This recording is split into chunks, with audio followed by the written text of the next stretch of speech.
What's going on, everybody? This is Maximilian again, and it's been a little while. Sorry about that. I had a lot of stuff to do this week. I had a Japanese exam. I had my final project for music composition due. I had rehearsals for a final performance. Blah blah blah. Lots of stuff going on, but I'm finally back on track. So sorry about the minor delay there. No big deal. We're back with Pokemon. We're going to get to Azalea Town in this episode. We'll end at Azalea Town. Union Cave really isn't that big of a deal, except for the fact that you have to deal with trainers plus Zubats. And if you know anything about Zubats, you know how much time they can suck up and how annoying they are. So yeah, that explains what we're doing today. And since there's really not much in this episode besides fighting trainers and getting places, there really isn't kind of much strategy to talk about or tips and tricks, whatever, other than just beat the crap out of everybody. So yeah, that's my advice for the day. Just beat the crap out of everybody and all will work itself out. So, now that I got that out of the way, let's talk a little bit about some things I'm going to do in the future of the walkthrough.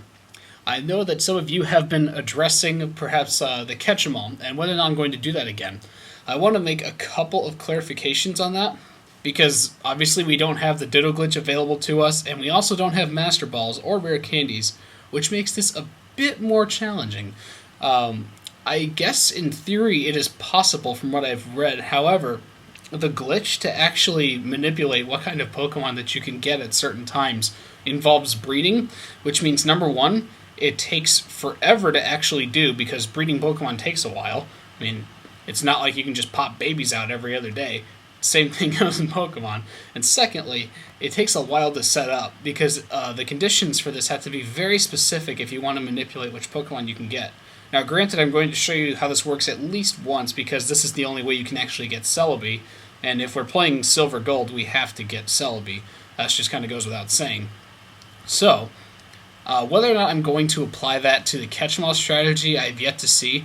I think maybe just for the sheer sake of time, I may not end up doing it, but I haven't finalized that yet.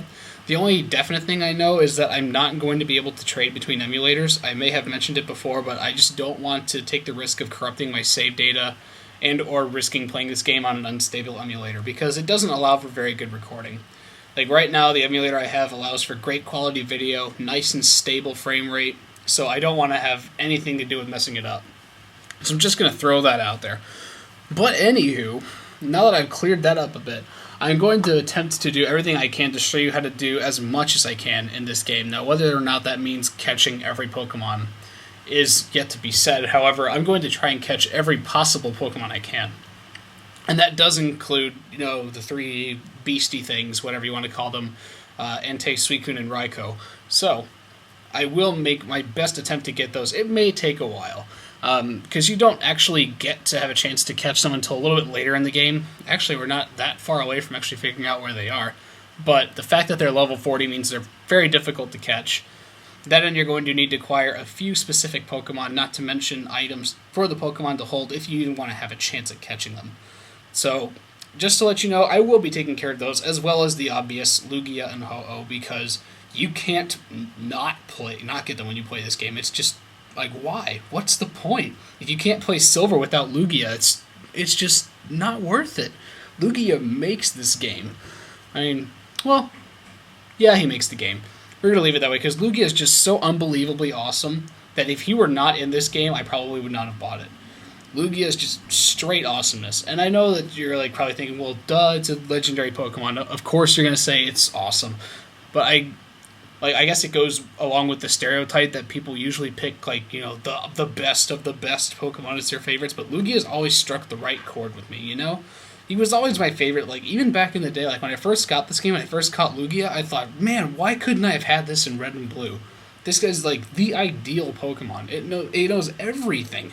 It can know Psychic moves, it can know Ice moves and Water moves, which are, statistically, the strongest moves in the game. And it's freaking Lugia. It looks like a dragon almost. I mean, come on. Some of the newer Pokemon look terrible, but Lugia is just badass in every regard. So, that's just my opinion on it.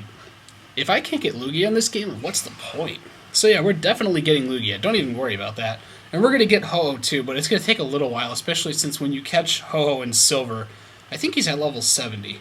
So without a Master Ball or anything super awesome like that, it's going to take a little bit of effort, not to mention a little bit of time, since we also don't have rare candies at our disposal. And last time I checked, it wasn't easy to get to level 70 without rare candies. Just throwing that out there. Yeah. So, once you make your way through the cave, you're going to go into Azalea Town. You'll notice that there's a couple rocket guys hanging around there. This is where the plot begins to thicken, as it were. Rocket does have a much heavier presence in Silver and Gold, most likely because you're basically playing 2 games in one, since you have Johto and Kanto regions. However, they tend to integrate them a bit more with the plot, so you feel like you're a bit more involved in the whole Rocket sub-theme of the game, or whatever you want to call it. I don't know. But that's just my opinion. Plus, they give you a ton of extra trainers to fight, which is always good. Trainers are super necessary in a game like this, especially when you don't have rare candies. I mean, it's not like you can't find rare candies. You can always get them. But the fact that you can't rapidly duplicate them nearly as easily as you could in Red and Blue makes them almost virtually worthless. Like, really, the only time when you actually ever want to use them is when you've got that Pokemon that's like one level away from evolving, and you're just like, oh, I can't wait anymore. And so you just throw it on them, just because you're lazy and you're impatient. So, no rare candies. Tier. You could duplicate them using the Pokemon cloning glitch if you, like, say, here, Chikorita, hold this rare candy for me. And then you duplicate it using that process of abusing the right data, blah, blah, blah. But you only get 2 out of that. And really, I don't think it's worth it. It takes way too long to get any actually substantial or relevant amount of rare candies, so why even bother with it? I don't know. That's just, if you want to do it, go for it. But I'm just saying, you're going to be spending hours doing it. Just give you a fair heads up. Not to mention you'll end up with, like, a couple hundred extra Chikoritas. And I only want 1 Chikorita. I don't even really want a Chikorita, but I'll be content to have one. Any more than 1 is just too many. I mean, at that point, they just grow like weeds. Ha ha ha ha. Grass Pokemon pun.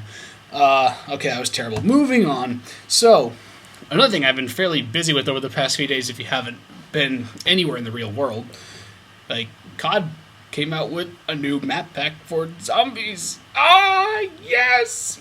Zombie Black Ops maps are the bomb. I mean, it sucks that you have to pay $15 for 5 otherwise worthless maps because the multiplayer in Black Ops is just shite. But we're gonna...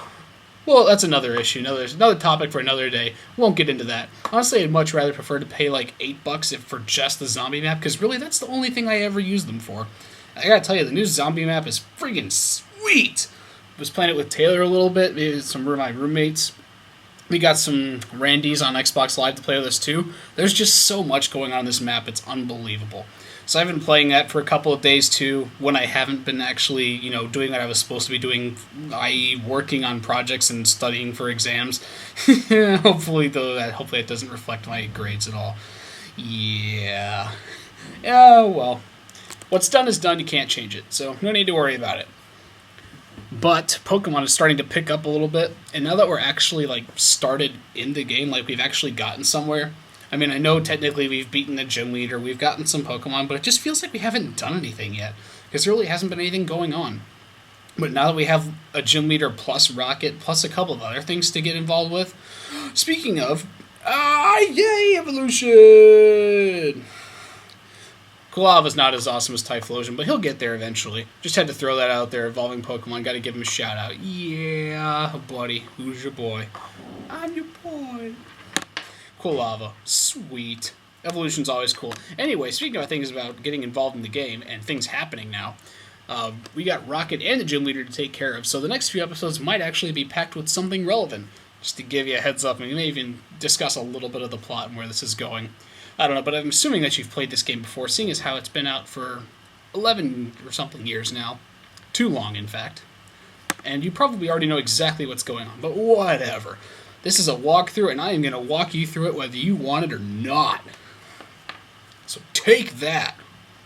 I don't know. Couldn't think of anything relevant to say there, so I thought of just yelling at you from my computer screen. That's right, you take that, subscribers. You guys are awesome, though. I would never get mad at you. Not even if you wouldn't let me walk you through the plot, or if you complained about it. You guys are awesome, by the way. I love the fact that you actually watch my videos and you enjoy them, and you comment on them and rate them. You guys are friggin' awesome. That's why I keep doing this walkthrough. And that's why this summer I'm going to try and upload every day, as opposed to every other day. There may be times when like work gets busy because, keep in mind, I'm actually going to be at an internship this summer, so I will be technically an employee. So that may mean that I won't always have all the free time in the world, but I'm going to try and make the most of it. And that means getting content into your sub boxes as much as possible, because you guys are the best and you're the thing that makes this channel tick. So yeah, that's just my thoughts. Or rather, that's just what I'm going to do. I don't know why I'd say that's just my thoughts. That's kind of like a nervous tick, I guess, when I guess I'm doing a commentary for these videos for the walkthroughs. That's just my thoughts. You know, it's just something to say to fill up time, because you feel like whenever you're talking right now and there's just this awkward pause, you feel like you just can't justify shutting up for like 30 seconds or something, because you're like, I guess either you're not working at it or you're depriving your viewers of something. I don't know. Maybe I should do a silent commentary. Nah, that wouldn't be nearly as interesting. I'm pretty sure you guys wouldn't enjoy that very much either. Just one quick thing I wanted to note. Ghastly is freaking awesome at this point in the game. Not because he has the greatest moves in the world, because honestly his moveset is terrible. However, considering that every Pokemon at this stage in the game is so low level, or really bad types that they only know normal type moves, he's essentially invulnerable. There are the occasional times where you'll find like a Geodude that knows Rock Throw, and then you'll be like pissing your pants trying to heal Geodude with Ghastly with potions. But he can just sit there and lick them to death like a little popsicle all day long, and they couldn't do a thing to scratch him. Now granted, it'll take a while to fight with him, but hey, at least you know you're gonna win, right? Not for those kind of battles either, don't even worry about it. I like getting my battles over with quickly. I'm efficient when it comes to killing Pokemon. Yeah, like a boss. Ghastly will get better, don't worry. He does learn much better moves, and when he evolves into Haunter, his stats actually get reasonable, because right now his attack is just pitiful. We're not even going to bother trying to justify his attack stat and the poor excuse of an attack move that he has right now, because he really only has one move that actually does damage. All the rest of them are just random status-affecting ailments and or random, I guess, battle techniques? I don't know. Mean Look is virtually worthless. Although technically Pokemon can switch out in this game. The trainers do have that ability. I think it's normally allotted to the gym leaders though. But Mean Look, like for all intents and purposes, unless you're playing against a real person who actually switches out Pokemon on a regular basis, it's totally worthless. Just gonna throw that out there. I couldn't remember what it did. I thought it paralyzed him or something. I think that was Glare. I have no idea. But Glare, Mean Look, what's the difference, right? So I just tried it out, and I discovered how bad it was. So don't make the same mistake I did. Learn from my mistakes when I make this walkthrough, children, because I haven't memorized this game in its entirety like I had read. So I'm going to make some mistakes occasionally. And if you're planning on beating the game in a much more fashionable and well-oriented manner than I am, then don't do what I do. Don't do what I... Well, not all the time, but most of the time, do what I do. Just watch out for the stupid stuff I do, because I am going to do it. Make sure you talk to this guy right here, because he's actually one of the essential trainers. Anthony actually points out a lot of very interesting Pokemon for you to catch, ones that are actually quite difficult to acquire otherwise. So I would definitely register his phone number, and get out of my way, old man. I hate it when they do that. Don't you hate that when like the random non-player character sprites that just walk around and they're always in your way no matter what you do? You try to like anticipate their movements so you go the other way. Drives me nuts. Same thing in real life, but whatever. This isn't real life. This is Pokemon. So, stay tuned for the next episode. It'll be up in a few days. I will talk to you guys later. Peace.